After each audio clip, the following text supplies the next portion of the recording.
Hello everyone. In this lecture we will discuss about torque on magnetic dipole because of magnetic force.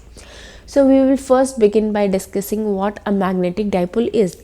What is the physical representation of dipole, and then find out far field of dipole, and we will actually see why this is called as dipole, right? So we have of course seen dipole and studied the field of dipole in electrical case. There we had two charges which were separated at a certain distance, and we call this as an arrangement of dipole. This study of dipole was very important for us because we could then imagine the dielectric material of that any kind that we were considering is composed of number of dipole. And the effect of this was that if you look at the field from far away region, then these dipole actually, the dielectric material or the dipole inside the dielectrical material would generate a field of their own, and that would get added to the external field that was present anyway. So we introduce a vector called D, the electric flux density, to deal with the case of how to obtain an electric field inside a matter. So we are going to do the same thing for magnetic material as well. So we will begin by calculating the dipole and the dipole field, and then assume that the matter is composed of dipole, and then we will calculate what would be the magnetic field in the presence of magnetic matter. So we begin by considering a dipole. A dipole in our sense consists of a current loop of a radius A lying in xy plane. So this is my xy plane, this is my z direction, and so this dipole has a radius of A and it's lie on xy plane, and we want to find out a field at a far point P, which is located at a journal point P, X, Y, Z, and is described by a vector R, the position vector R with respect to the origin, and we want to find out field here. We have already considered this case. We will also assume that there is a current I flowing through the loop. Okay, so we have considered and found out what is the field because of flowing through a loop, current flowing through a loop on the axis of the loop. Now we are looking at the field at a different point.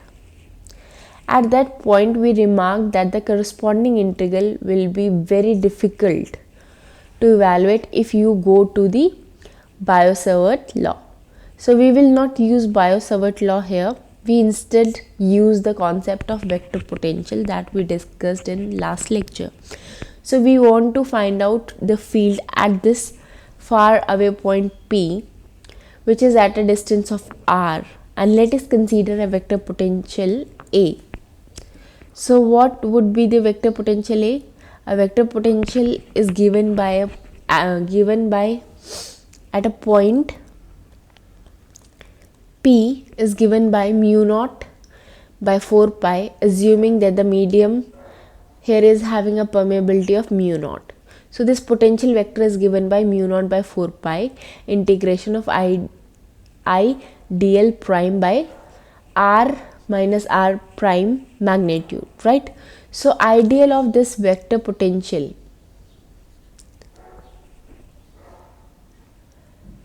is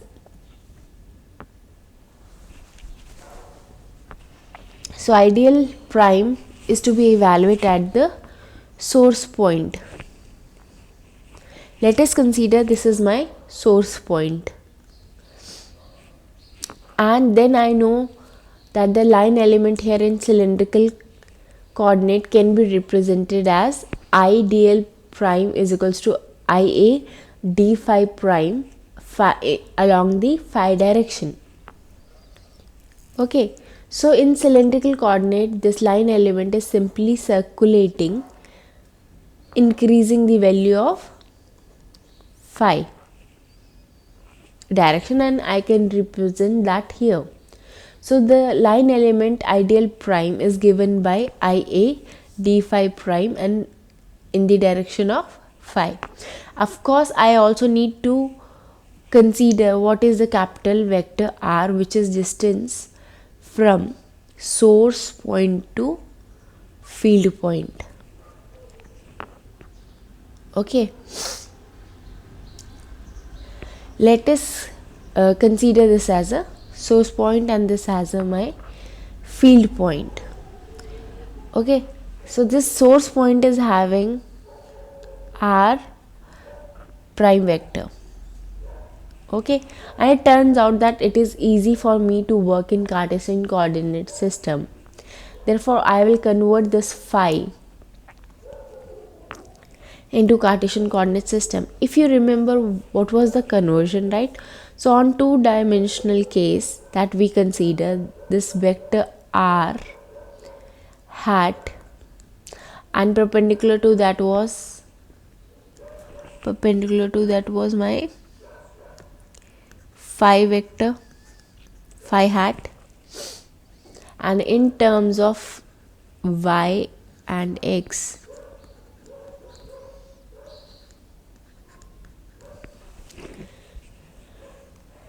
so this was given a unit vector phi in terms of unit vector along x and along y.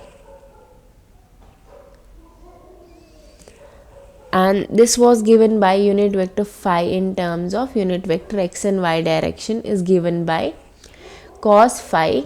So this angle is my phi angle. If you will say, this will be cos phi along y axis and this will be sin phi along negative x direction, and inverse of that is along positive direction of x. So it is actually along y, but it is positive along y but negative along x. So this would be cos phi prime y hat minus sin phi prime x hat. Okay, so this is my vector phi hat. So you can see this. So phi hat along y is cos phi prime and phi hat along x is minus sin prime, and this would be along the direction of x. Okay, so I can substitute this ideal prime, and I should also be writing down what is my position vector now. The position vector R is given by x hat plus y hat plus z hat, and source position vector R prime is given by a cos phi prime x hat plus a sin phi prime y hat. Okay, and then there is no z component in phi prime. This source vector R prime is given by x and y direction only, because the source vector lie in xy plane. Okay, so this will be the distance R, which is R minus R prime. So this will be equals to x minus a cos phi prime. This here I will having a x direction, y minus a sin phi prime y hat plus z hat. So the magnitude of vector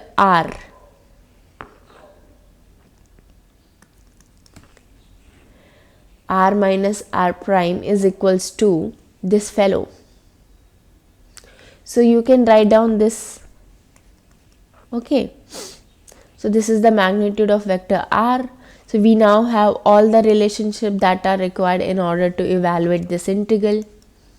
Okay, and it turned out that instead of using Biot-Savart law, in this case it is actually easier to use vector potential A, and this is one of the reason why we introduce vector potential as well as to evaluate the field when Biot-Savart law, because we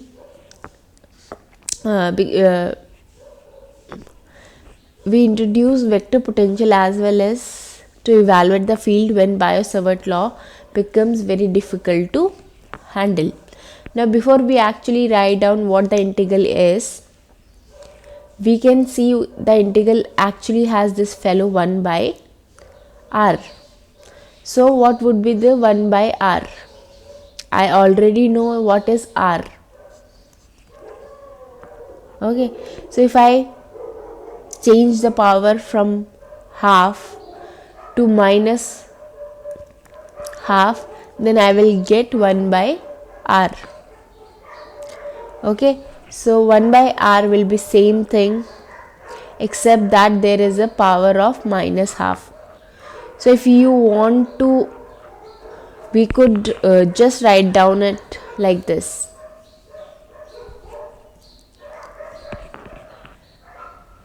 You have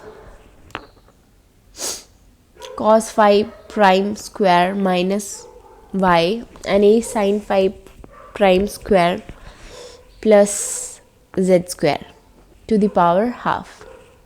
Now I don't want to just work with 1 by r like this. What I want to work with is based on two assumptions.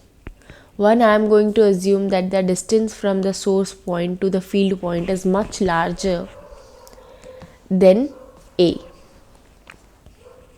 and A itself is very close to 0.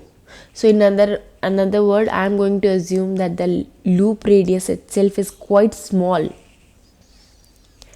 and this loop radius is that because it is a quite small and my observation at point P is very far away from the dipole or far away from the current loop. So because of these two assumptions, I can actually expand 1 by r in terms of Taylor series around A. Okay, so we will assume that A is a variable and I can apply Taylor series to expand or approximate this 1 by r. I am justified in this assumption because I am observing this loop at a very far away distance, which means my vector r is much larger than A. And of course this also implies that magnitude of vector r itself is much larger than the loop radius A, and the loop radius A itself is very small. So if loop radius is small and I am observing it from the far away point, it makes A to be very small value. Of course, the actual value of 1 by r or r depends on what is the value of A is. Because of this assumption, any small change in A doesn't really affect significant the value of r. So because of these two observations, I can actually expand 1 by r in terms of Taylor series, and I am going to do this for Taylor series about A equals to 0. So if you take any function and you want to expand this about using Taylor series, this expansion will be f naught, the value of function x equals to 0, plus x f prime 0, where f prime 0 is the value of derivative, the first derivative of function of x evaluated at x equals to 0, plus x square by 2 factorial, f double prime 0, and so on. So it goes all the way till infinity. So by applying this here and recognize that instead of f(x), we are dealing with f of A, which is equals to 1 by r, and I need to evaluate what is f of 0. I need to evaluate what is f prime of 0. So f of 0 is easy to evaluate, that instead of x, f of x, we are dealing with f of A, which is equals to 1 by r. I need to evaluate what is f of 0, and I need to evaluate what is f prime of 0. F of 0 is easy to evaluate.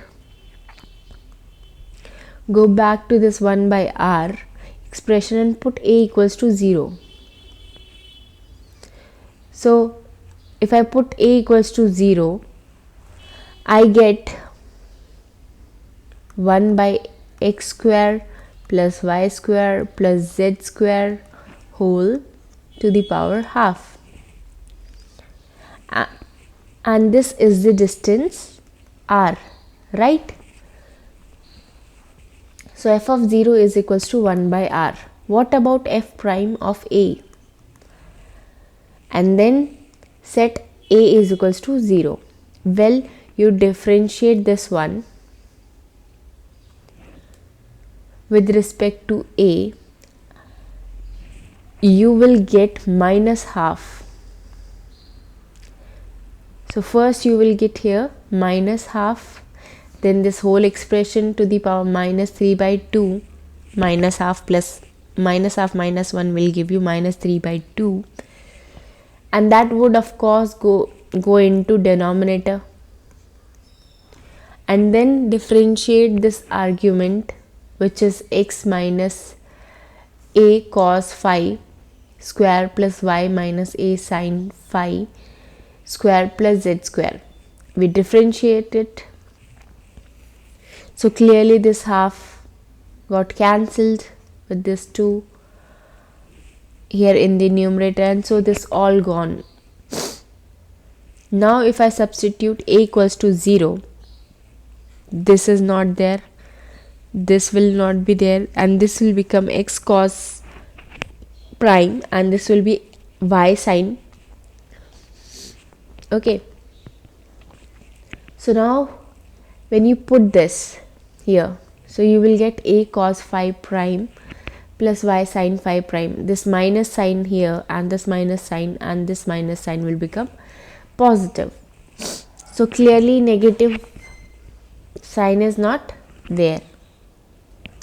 So the final expression will be a x cos phi prime plus y sin phi prime by r cube. This is distance again, so this is r cube. So I could of course evaluate the next term and next term, but you get the idea that if next term is evaluated, that would be going to be the power of r5, and if r is very large, then I can neglect this r5 in comparison with first two term. If you try to doing neglecting this r cube, then I can actually be left with nothing, as you can see very soon. So let us go back to the expression of a. Okay, with the assumption in mind of with Taylor series substituted in place of 1 by r. Okay, so I will actually get a as mu naught a ia by 4 pi. Okay, then this is 1 by r by using Taylor series, then d phi prime, then this is phi prime, which is in terms of x and y. Okay, so this expression is now become 1 by r plus a x phi prime plus y sin phi prime by r cube. So this is integration for that I need to perform. So I can separate this into two integration now. One integration involve 1 by r, and the term in numerator, this is cos y hat and sin phi x hat, and the second term, which involves r cube, clearly if you look at this term,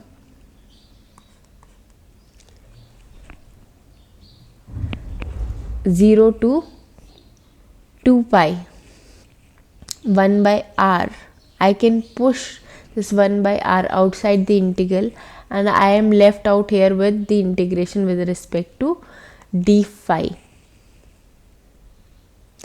Which quantity cos phi prime y means d phi prime cos phi prime y hat minus sin phi prime x hat. So clearly cos phi and sin phi, if you integrate over 0 to 2 pi, will actually be 0. So essentially you are going to get a big 0 over here with respect to 1 by r first integration. So this term involving 1 by r, if you had kept only that term, it would have told us that the field at the point where v considering were actually 0, where v considering were actually 0. So this is something that we couldn't expect, and therefore this is the reason why we took the next order term. The next order term would give you the correct field to the first order. Okay, so this is the next term. I taken r cube outside, a outside, so this is the term I am left with. So now this integration you need to evaluate, and you will see that there are 4 terms now. So all I am not left with is integration of form cos square phi d phi integration from 0 to 2 pi. So this will give me half into 2 pi, which is equals to pi. Similarly, integration for sine square phi will be pi. So I can now simplify this expression of vector field, vector potential A becomes vector potential is mu naught I pi a square by 4 pi r cube, and the term corresponding to x and y are still remaining. So this becomes x y hat minus y x hat. So this expression of vector potential, you have to recall vector potential of electric dipole, and you will see that the potential there would have given by 1 by r cube. And if you remember the potential calculation for dipole, you would have seen that the dipole was actually on the numerator there was something like q d, but on denominator it was varying to the power r to the power cube. So r being distance from observation to the midway of dipole.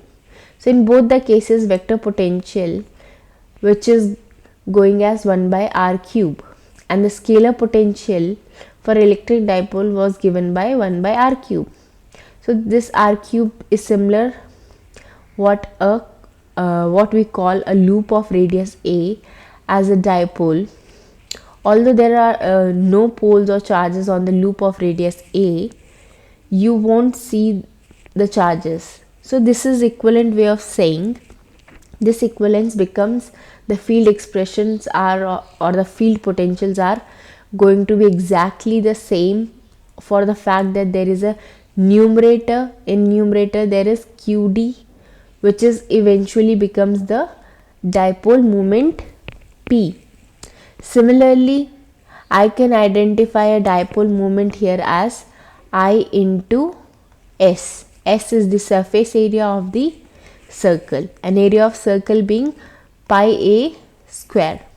This area of circle of radius a being pi a square. So if I identify is as the moment, similarly dipole moment p, which I identify as qd.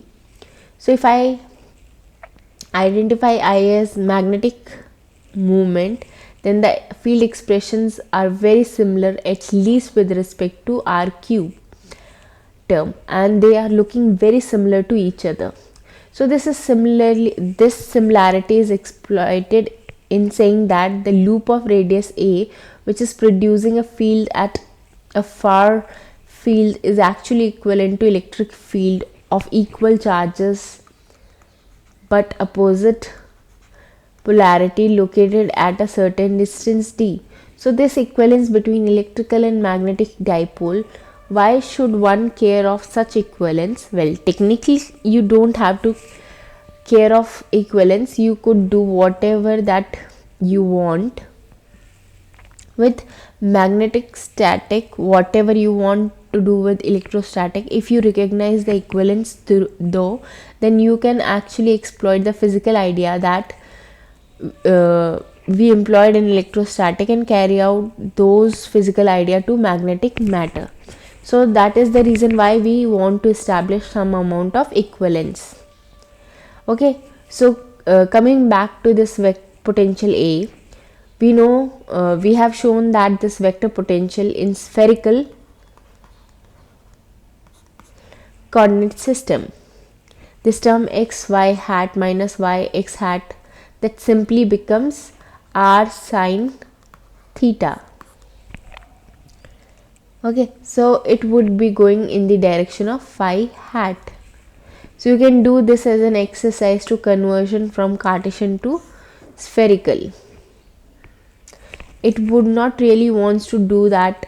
I do not want to really do that, but if you are practicing some coordinate system calculation, this is good exercise for you to do. So x y hat minus y x hat can be written as r sine theta phi hat. So with that, expression of electric field becomes mu naught m. M stands for magnetic moment Is, and the area of circle into the current I divided by 4r square. R got cancelled, we know, so this becomes r square, and this is sine theta in the direction of phi. So this expression is valid when r is much larger than A. Now this was the magnetic vector potential A that we obtained. But I'm not really looking for magnetic vector potential A, because I'm looking at magnetic field or magnetic flux density B. So B is related to A by curl of A, correct? So this is the equation that we use to define A in terms of B, or rather B in terms of A. So if we expand this curl A in spherical coordinate system, you will see B will have, since A has only a phi component, so B is 1 by r sine theta differentiation of A phi sine phi in the direction of r, and similarly in the direction of theta. Okay, so this is exactly the same expression that we obtained for electric field of dipole when r is much larger than A, and that is if the observation point is much larger than the group radius, or equivalent if the observation point was much more larger than the dipole length. This was exactly the same expression that we obtained. So if you forget about this factor mu naught with 1 by epsilon naught, that comes out in denominator in case of electric field. So if you forget those factor, you get is essentially the same field, and therefore if you look at the distribution of the field, they should be exactly the same. So for reference, let me write down electric field for dipole. So for electric field of electric dipole, that is not the magnetic dipole, this was equivalent to this expression. So this equivalence, which again comes up, and what we were talking about. So because of equivalence, this dipole, right, which is two charge of opposite polarity separated by a distance d, is considered equivalent to a loop. So there are 2 points of view. First point view is that this is loop of radius A and having an area S and carrying a current I. This loop is carrying a current I. So the dipole moment here is QD and the dipole moment here is IS. And if you want to make QD as a vector, then you would have to write down QD bar. Here D bar was the vector which was the direction directed from negative q to positive q. Here there is nothing like an area that I can do for a point to another point. So rather than that, I will write this as m hat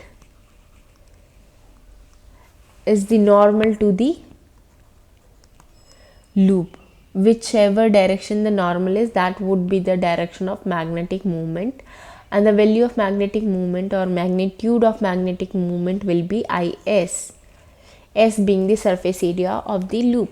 Another equivalence point of view would be, imagine a charge plus qm, a charge of negative qm, and a is the distance, a distance d, such that numerically Is is equals to qm into d, and call this as a dipole, magnetic dipole with qm d. So this equivalence was probably appealing to you because there are charges positive q and negative q, similarly positive qm and negative qm. Of course, in last lecture or lecture we showed that the del dot b is equals to 0, implies that qm must be equals to 0, and that there is no magnetic charge or magnetic pole that can be isolated separately, and find out that. However, this point of view, as I said in last lecture, is extremely important in that sense that it gives you an idea of modeling a magnetic matter. So this is one point of view that is widely considered. So in another point of view, in which dipole is actually a dipole is that of a loop. And if you look at the field of electric dipole was something like this. This is the field. I am going to draw only the field for far away region. Okay.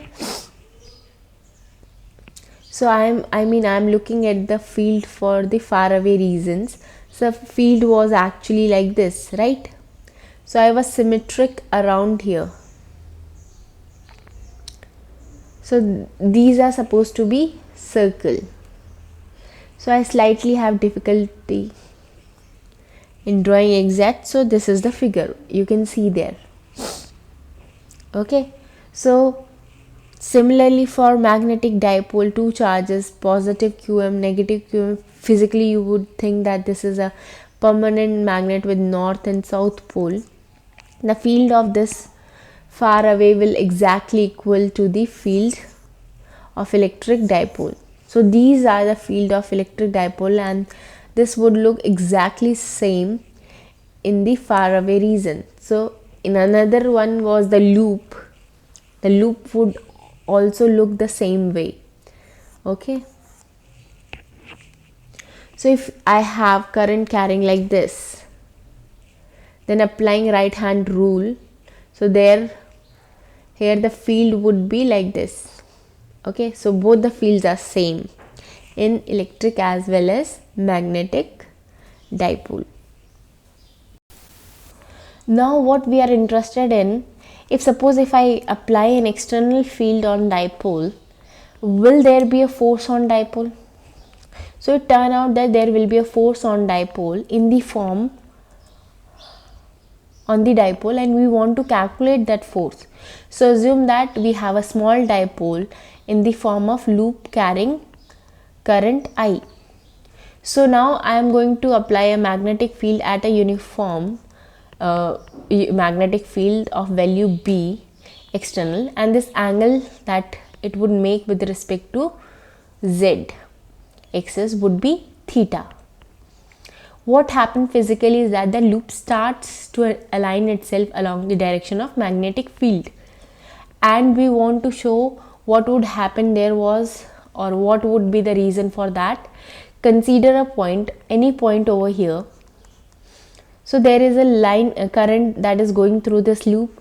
So there going to be a current element ideal, which is I A d phi in the direction of phi. Okay, and then of course I will replace this phi hat by cos y hat minus sin phi x hat, that is in xy coordinate system. And then I ask what is the magnetic torque at this point. Okay, so if I call this point as a P and I want to find out what is the torque at that point P, the torque is given by R into F, where R is the vector which is drawn from the origin to the fixed point where I am calculating the torque. So if this is the origin, this vector R, and you know it is like I am applying the force at here. So what is the force at point P? Multiply product of that with respect to R, because only the force that would be perpendicular to the R would result in movement of rotation. Otherwise it would not rotate, and torque actually measures how much rotation is possible. So torque dTm at any point P is given by R cross multiplied with dF, and this force is because of magnetic field that we have applied, or because of external magnetic field that we have applied. So this becomes dFm. Now let me write down what is R here. R is cos A cos phi x hat plus A sin phi y hat. What is the magnetic force dFm at point P? The magnetic force is ideal cross multiply with magnetic field B. B is my external uniform magnetic field that we have applied, and ideal we have already written as A. This is A here again. Okay, A cos phi y hat minus sin phi x hat multiply with d phi will be constant. So I am going to write down, and this is my expression for ideal, this is my external magnetic field, and this entire thing multiplied. Okay, so we are going to write down this I A d phi, this is the expression. Now we have to recall the cross product formula, and you will see that y into x will give me minus z, y into y will give me 0, y into x z will give me x, x into x will be 0, x into y will be z. Okay, so if you do the cross multiplication, you will get the expression for torque, and the torque will become Ia square d phi times bx cos phi plus by sin phi multiply with minus sin phi x hat plus cos phi y hat. Okay, so if you do this cross multiplication by yourself, I'm leave this as an exercise to you to show that this expression for torque that you are going to obtain. So this evaluation of lots of cross product, it is not difficult, it is easy to do this, except that it is tedious, and to show all the step would means we are going to distract a lot. So I will leave that as an exercise. You can show that this is what it is, and you are interested in differential torque. So you are actually interested in total torque. I'm not interested in differential torque, I'm interested in total torque. So you need to integrate this one, implies that integrate over d phi, from phi being from 0 to 2 pi. So you put this expression of integration from 0 to 2 pi, again 4 terms will be there, cos into sine, cos into cos, sine into cos, sine into cos. Okay, and the cos terms integrate from 0 to leave behind to again the 2 terms, which is minus x hat by plus y hat bx. Again, if you recognize pi a square is the area of the loop that we have considered. The area of loop is S, and then again this multiply with I. So this is my magnetic moment M, and the magnetic moment M is directed along Z direction. So that would be the vector magnetic moment M, right? And if you do this vector magnetic times B field, B is the external magnetic field, you are going to get this expression. Okay, so instead of writing M Z hat, it is customary to write down M cross B. So this M cross B, because the loop can have any direction, because the magnetic moment of loop can be directed in any way, but as long as the field is uniform over the loop. And this is important. So you are not considering loop of radius of kilometers, you are considering group of very tiny radius over which magnetic field is going to be uniform, and then torque that is produced because of magnetic field is given by M cross B. So this expression is very important because we are going to use this expression later on. So this torque because of magnetic moment M, which could be directed any way in this space, will be M cross B. So torque will be the plan that will be perpendicular to both M and B. Okay, torque will be perpendicular to M and B. Okay, that's all for today's lecture. Thank you.